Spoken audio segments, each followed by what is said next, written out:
My video for April the 29th, 2020 is video number 3439. The title is Prosperity for Peace Program. What a strangely wonderful dream. The storm had passed and humanity was actually celebrating.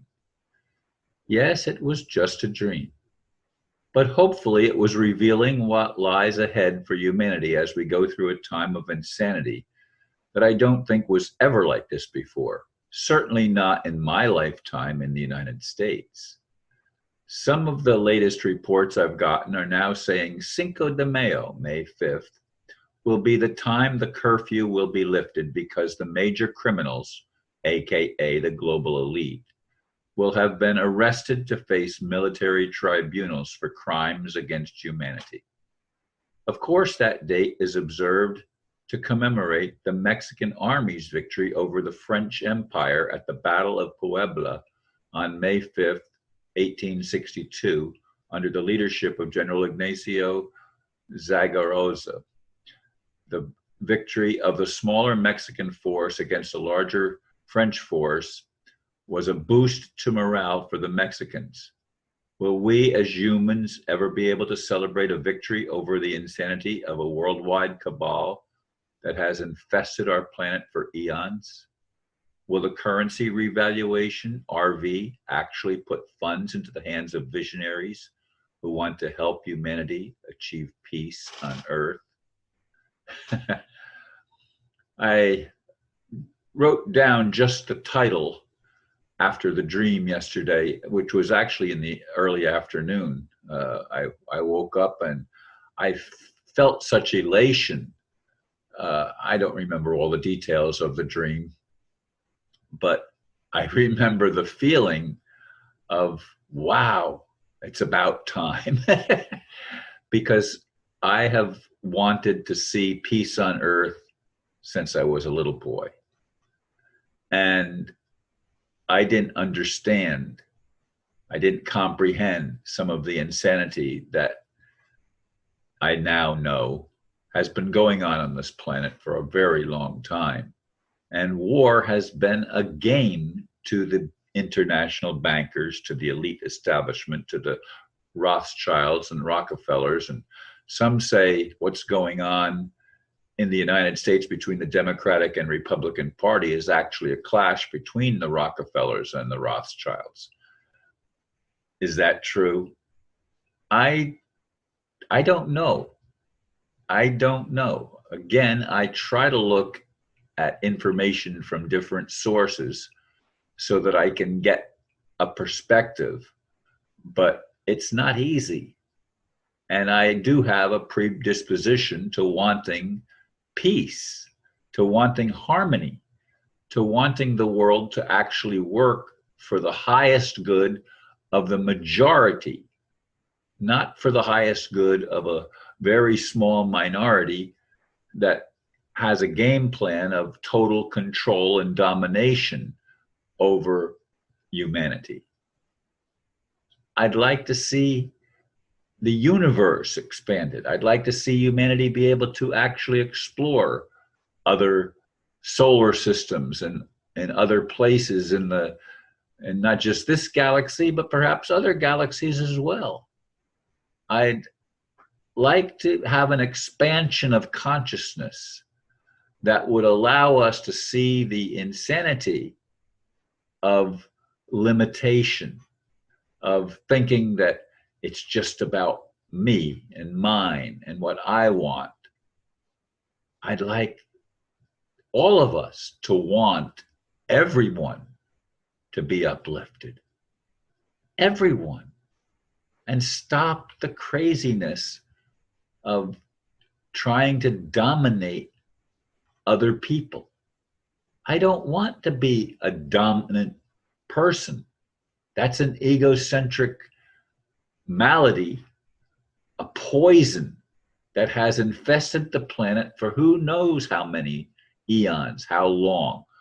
I watched a video that says, you know, regardless of what we think that that everything has been around for thousands and thousands of years, the earth is only about 6 or 7,000 years old. And the Grand Canyon and other things were created in a very short time on a great flood that was planetary in nature. I see lots of things. I look at lots of people present their ideas, and I truly don't know sometimes what to believe, except as I keep on saying, I believe that we must get to a place where we can overcome the insanity of thinking that we're the inside group and when we're the ones that are supposed to dominate everybody else. I want to uplift the third world. I want to level the playing field. I want to see people all over be actually blessed. I want to stop the insanity of injecting poison into people's bodies, calling it vaccinations.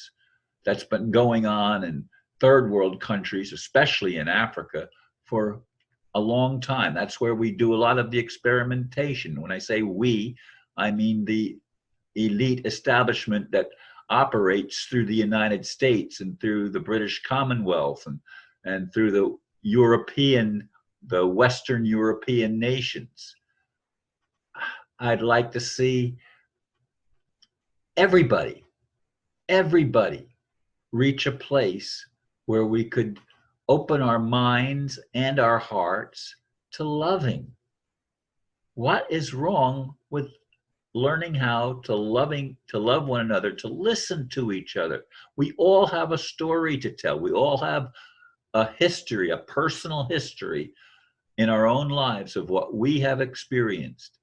And many of us have experienced very difficult challenges. I mean, I can't imagine what some people have had to go through as I look at some of the stories on the internet and stuff like that of the trauma that even little children have gone through. It's no wonder sometimes that everything gets so distorted when we've had to face such horrendous difficulties and challenges that just are insane. I mean, there's no way to look at it as being sane. And the people that are supposed controllers, I was going to say leaders, but they don't lead. They are controllers, not leaders. They dominate using money as a weapon, not as something to bring us a leveling of the playing field and freedom for everybody.